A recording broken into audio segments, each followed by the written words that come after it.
Hey, Sterling Lakes family, it's Oscar here, coming at you with another episode of Let's Tell It Like It Is. Today, we've got to dive into something that might seem a little removed from your everyday worries like HOA dues or that next mortgage payment, but trust me, it's absolutely tied to everything we experience living here in Sterling Lakes.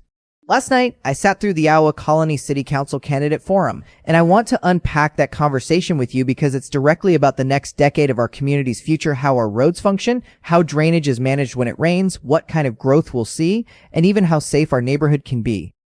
Now, Sterling Lakes is inside Iowa Colony city limits, which means we really are Iowa Colony residents, not just neighbors. So, the city council's choices affect us, all the police that respond to emergencies, the infrastructure funding that keeps our streets and utilities in good shape, and the rules around new developments popping up around our homes.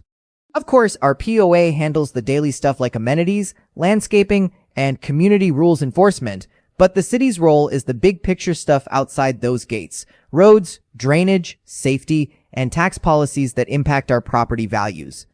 It's a bit like when our POA shifted from developer control to resident control, asking, do we want leaders who put effort into planning ahead or just deal with problems when they hit? That same question applies to Iowa Colony City Council right now.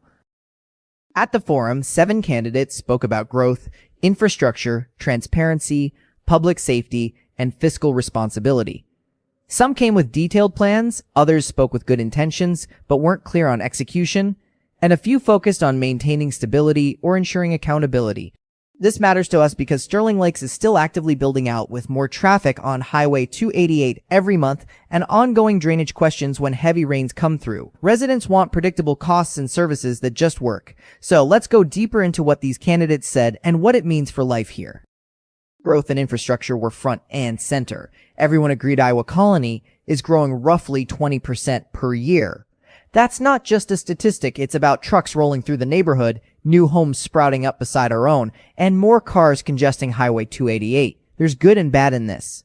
If we elect leaders who update the city's comprehensive plan and unified development code, those guidelines make sure developments around us stick to strong standards for detention, meaning holding stormwater properly, drainage, and zoning that keeps incompatible building away from where we live. That's how Sterling Lakes stays protected. But if leaders just rubber stamp every developer's request without scrutiny, we risk traffic nightmares, flooding problems, and nearby construction that drags down our property values once built. You can't reverse it, and that's a long-term hit. Candidates like Lindsay Koskinen and Margaret Madriaga focused on enforcing development agreements and capital planning, which means they want to bring a level of discipline that can keep growth from turning into a chaotic mess. It's about planning infrastructure carefully instead of scrambling after problems arise. Now, drainage is a big deal, especially living here in Texas near the Gulf Coast. Water management is not optional. Several candidates talked about using data to prioritize drainage projects, requiring developers to put up money for detention facilities, and seeking out state and federal grants to fund solutions. The city recently landed a nearly $1 million drainage grant, and that could bring improvements for multiple neighborhoods, including us. If the city seriously enforces good drainage standards, new developments will need solid stormwater plans that don't risk flooding our homes. But if the city takes a hands-off approach and lets developers self-regulate, we're stuck dealing with standing water, street flooding, and costly fixes later on. And remember, our POA can't fix city drainage issues. That's out of our hands. Candidates Arnetta Murray and Marquetta Greenscott spoke passionately about sustainable growth and protecting our infrastructure, which is key if you want council members who won't just let subpar drainage plans slide just to approve more developments faster. Moving on to roads and regional coordination, Highway 288 is pretty much Sterling Lakes' lifeline. Most of us commute to Houston, Pearland, or Lake Jackson, and traffic on 288 is worsening every month. Candidates emphasize the importance of working with TxDOT, surrounding cities, and regional groups to push highway expansions. They talked about using a capital improvement plan to phase upgrades instead of hoping the state handles everything on its own. If leaders actively engage with TxDOT, we get on project lists sooner, leading to better roads, shorter and safer commutes, and quicker emergency response times. But if the city leadership is passive here, we can expect long, frustrating traffic jams and infrastructure problems that keep stacking up as new homes go in. Matthew Eisenberg, with his platform around accountability and collaboration, and Nikki Brooks, who highlighted systems thinking and engagement, seem to bring the kind of expertise and approach to make sure Sterling Lake's voice gets heard in these regional conversations. Transparency and communication came up a lot too, something I'm personally passionate about. Our POA Streams meetings keeps communication open via TownSqueue, and this podcast exists for a reason. But the City Council's track record is mixed. Some candidates are pledging to start live streaming council meetings, improve social media engagement, and hold quarterly business roundtables. Others have been on council for years, but haven't made these changes.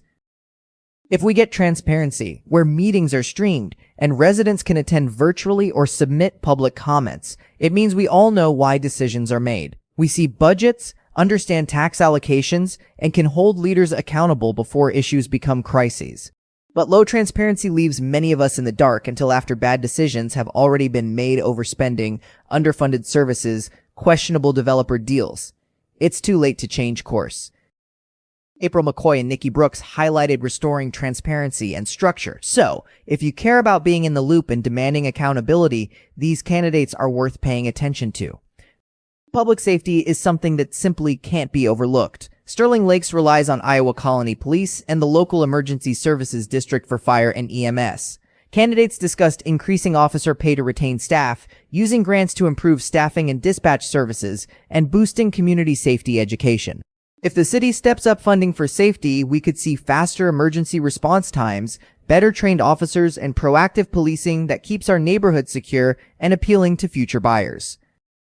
On the flip side, underfunded safety priorities mean slower responses, higher crime risks, and the constant turnover of officers, which diminishes service quality. And importantly, our POA can't change this, so the council's stance here directly impacts our safety. Arnetta Murray champions public safety. She's been on council for 7 years pushing for this, and Marquetta Green Scott also highlights protecting staff and sustainable services. So, if security matters most to you, look their way.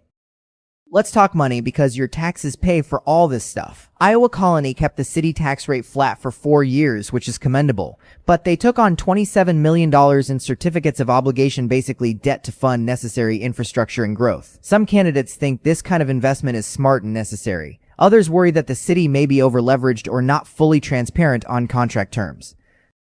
If done right, using debt strategically means roads get paved, drainage is improved, and utilities get updated without waiting decades. But if it's reactive borrowing, just trying to keep up without a long-term plan, the result can be rising tax bills down the road, incomplete projects, and financial instability hitting Sterling Lakes homeowners directly. Lindsay Koskinen, a city CFO, and Margaret Madriaga, an attorney with business and commission experience, bring detailed technical knowledge about finance and contracts. If fiscal responsibility matters to you, these are your candidates with expertise rather than just passion. So, pulling it all together, what's at stake with this election?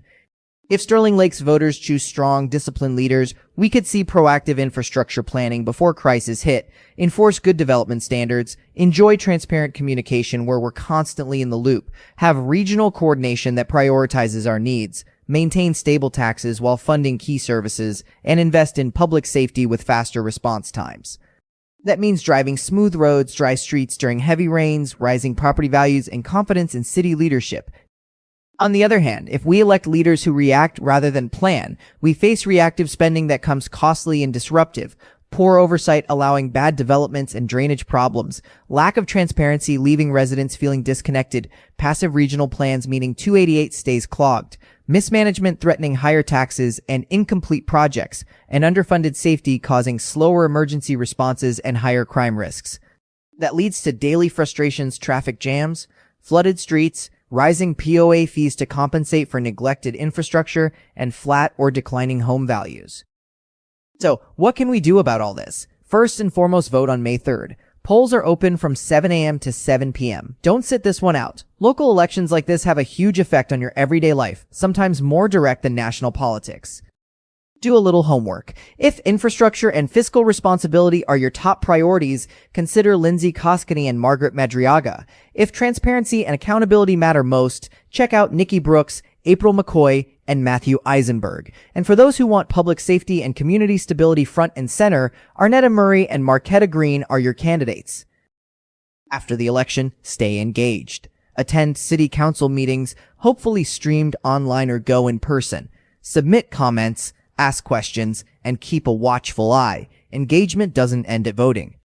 And I'm already planning to push for collaboration between the new council and our POA with quarterly meetings because we need City and Sterling Lake's priorities aligned, not siloed. Our collective voice is stronger when we work together.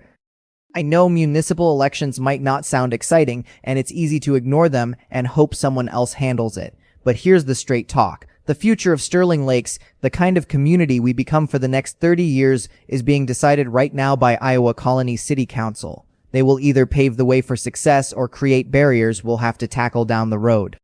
So don't just trust the process be the process. Vote informed, stay involved, and demand accountability. We're building a community here that plans ahead, participates actively, and takes action instead of waiting on hope or complaining from the sidelines. Remember, your vote on May 3rd matters. Use it. Thanks for hanging out with me on Let's Tell It Like It Is. If today's talk hit home, please share it with your neighbors. Drop a comment. Let me know what issues you care about most. I'll see you at the polls on May 3rd. Stay informed, stay engaged, and stay Sterling Lakes strong. Peace.